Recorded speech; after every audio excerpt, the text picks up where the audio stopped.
અને બાકી એ ખાસ હું તમને કહું, જેન્ટ્સ તમે લોકો રાત્રે હું તમને સરથાણા પોલીસ સ્ટેશનની વાત કરું, સાંજે અમે લોકોનું કામ છે કે સૌથી વધારે નશાની હાલતમાં હોય એમના કેસ કરવા, એટલે અમે અમારા ટાર્ગેટ ઉપર નીકળતા હોય છે કે આટલા કેસ આજે કરવાના છે.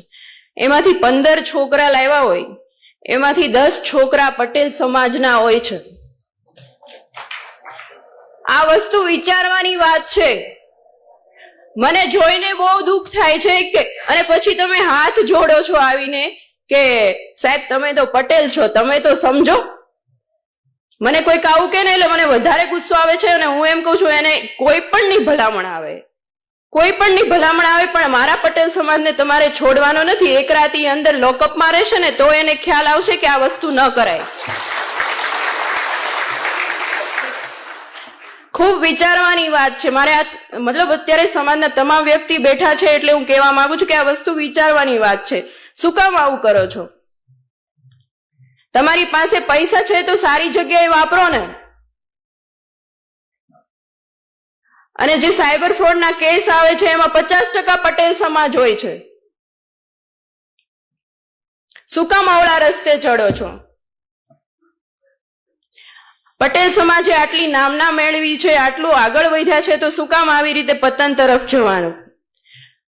આજુબાજુના વ્યક્તિ પણ અમને એમ કહેતા હોય છે કે સાહેબ તમારો સમાજ છે. કેટલી શરમ આવે. એટલે થોડુંક વિચારવાની વાત છે. અને સ્ત્રી બાબતે તો મારે કંઈ કહેવાનું વધારે રહેતું નથી. સ્ત્રી એટલે વાત્સલ્ય, સ્ત્રી એટલે કરુણતા, અને સ્ત્રી એટલે મહાકાળી, અને સ્ત્રી એ જ મહાદુર્ગા.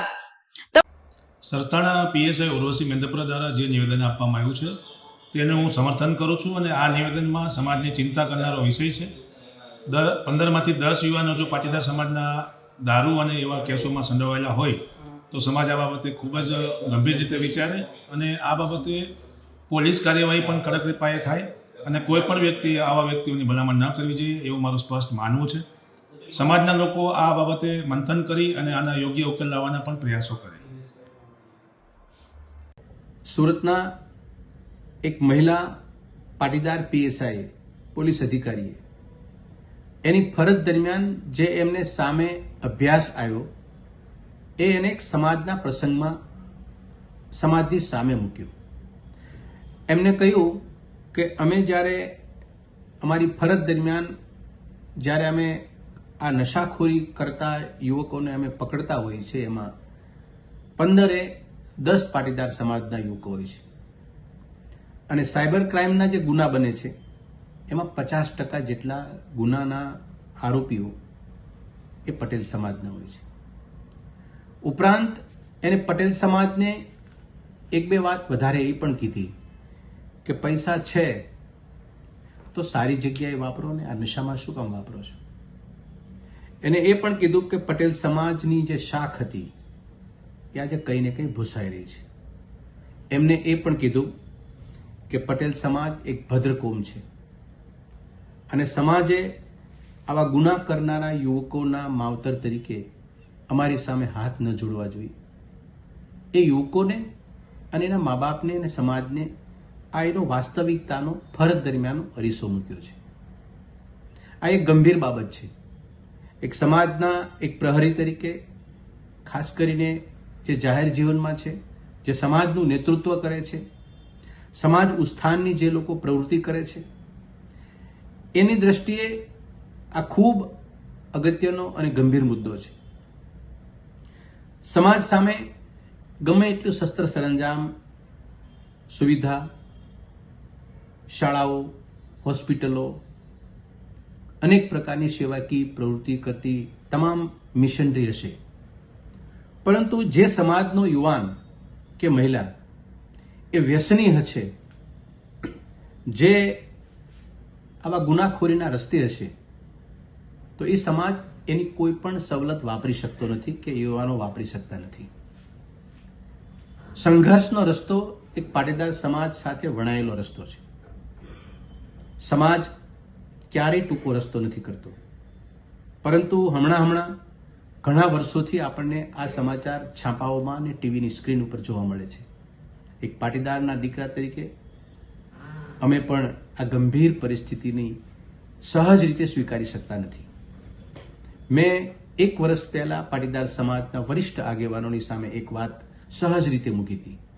આવી જ એક વાત કે જે નકલી પીએસઆઈ, નકલી ઈડી, સીએમઓ કચેરીની અંદર નકલી ઓફિસર, પીએમઓ કચેરી સુધી પણ નકલી ઓફિસર, ડુપ્લિકેટ ઘી બનાવે, ડુપ્લિકેટ કરન્સી બનાવે, આવા અનેક કિસ્સાઓમાં, ગુનાઓમાં પણ પાટીદાર સમાજના યુવકોના નામ આવેલા છે.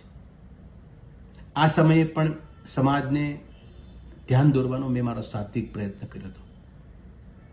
સમાજની વાત, ઘરની વાત ઘરમાં રાખવી જોઈએ એ વાતની સમજ આપણી સભાનતા પણ છે.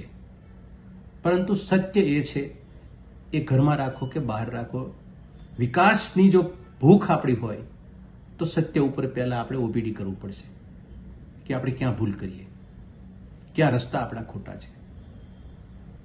બીજી બાબત, જ્યાં સુધી સમાજને લાગુ પડે છે ત્યાં સુધી આ વાત બરાબર છે, પરંતુ આમની પાછળ આ જે અંજામ સમાજ, ભદ્ર સમાજનો એક આવી રહ્યો છે, એની પાછળ જવાબદાર કારણો પણ શોધવા પડશે.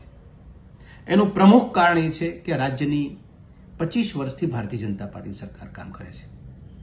ડ્રગ્સ, દારૂ કે કોઈ પણ નશાની ચીજવસ્તુ અહીંયા આગળ પ્રતિબંધિત છે. તો આ 15-10 છોકરાઓ જે વ્યસની બન્યા છે, જે તમારી સામે આવે છે, સરકારના દફતરે નોંધાય છે, એ ડ્રગ્સ, એ નશો, એ કરવાની સામગ્રી ક્યાંથી આવી? પ્રોહિબિટેડ છે. ગુજરાતની અંદર આ નશાખોરીનું સામગ્રીનું સામ્રાજ્ય કયા શાસનમાં બની રહ્યું છે? ગામડે ગામડે દારૂ વેચાય છે. દર 1 વર્ષે લઠ્ઠાકાંડ એવો મોટો સર્જાય છે. 50, 100, 25, 150 લોકો મળે છે. આ તમામ બાબત પાછળ મુખ્ય કારણ જો જવાબદાર હોય તો રાજ્યની અંદર બેકારીનો રાફડો ફાટ્યો છે. બેકારી તમને અરાજકતા લઈ જાય, બેકારી આર્થિક સમસ્યાઓ સર્જે, બેકારી ગુનાહિત વાતાવરણ સર્જે, અને બેકારી આપણા રાજ્યની અંદર અફડાતફડી પણ કરાવે. સમાજના શ્રેષ્ઠીઓ માટે પણ આ કિસ્સો લાલ બત્તી બરાબર છે, અને વર્તમાન સરકાર માટે પણ આ કિસ્સો લાલ બત્તી બરાબર છે.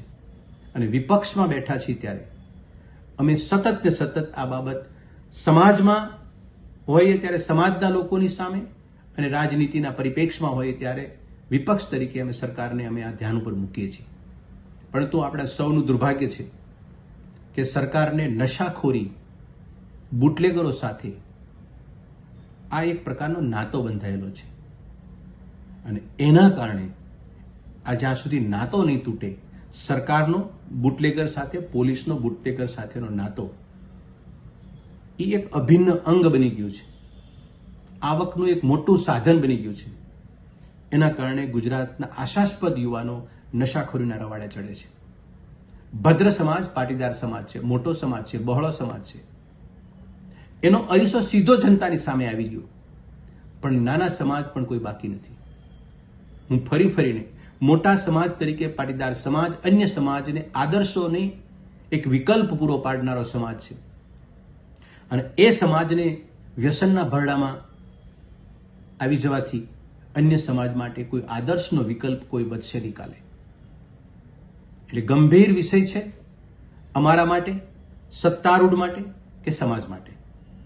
આમાંથી સૌ લોકોએ સાગમટે શિખામણ લેવાની જરૂર છે, અને આ કોઈ પણ કિસ્સાની અંદર હળવાશથી લેવાને બદલે ઓપીડી કરી અને જે જગ્યાએથી જે પરિસ્થિતિ સર્જાય છે ત્યાં એને જડ મૂળથી નાશવંત કરવાની કામગીરી સરકારે કરવી પડશે. હું ફરીને મારા સમાજના ભાઈ બહેનોને વિનંતી કરું છું કે આપણા માવતર અને જે જગ્યાએથી જે પરિસ્થિતિ સર્જાય છે ત્યાં એને જડ મૂળથી નાશવંત કરવાની કામગીરી સરકારે કરવી પડશે. હું ફરીને મારા સમાજના ભાઈ બહેનોને વિનંતી કરું છું કે આપણા માવતરોએ આપણને આ રસ્તો નથી શીખ્યો. આપણે જમીન સાથેના છીએ, એક દાણો વાવી અને 400 દાણા પેદા કરવાનો સંઘર્ષ આપણને વારસામાં મળેલો છે. આ સંઘર્ષને લઈ આપણે ઉજળા છીએ.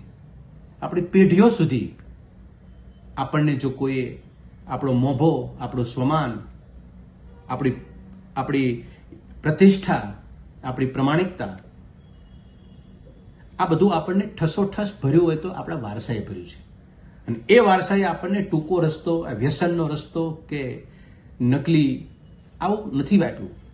40-50 વર્ષ પહેલા મારા માવતરે છાપામાં, સમાચાર પત્રોમાં કોઈ નકલી કરન્સી બનાવતો પટેલ કે કોઈ નકલી ઘી વેચતો પટેલ કે કોઈ ડુપ્લિકેટ અધિકારી બનતો પટેલ એવા સમાચાર નથી સાંભળ્યા.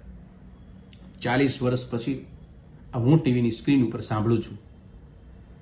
મેં એવી કઈ ભૂલ કરી નાખી કે મારા સમાજના સંતાનો આવી પ્રવૃત્તિમાં જોડાણા?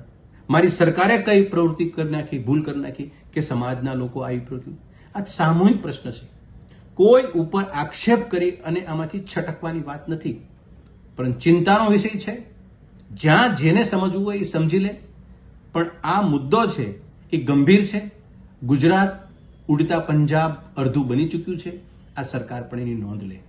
ખેદ વ્યક્ત કરતાની સાથે મારા સમાજમાં જે ઘટનાઓ ઘટી રહી છે એનું દુઃખ છે. અને જે મહિલા પીએસઆઈ તરીકે જેમને પીડા અને વ્યક્ત કરી સમાજની સામે જે મૂકી, એ એમની પણ વાત વાજબી છે.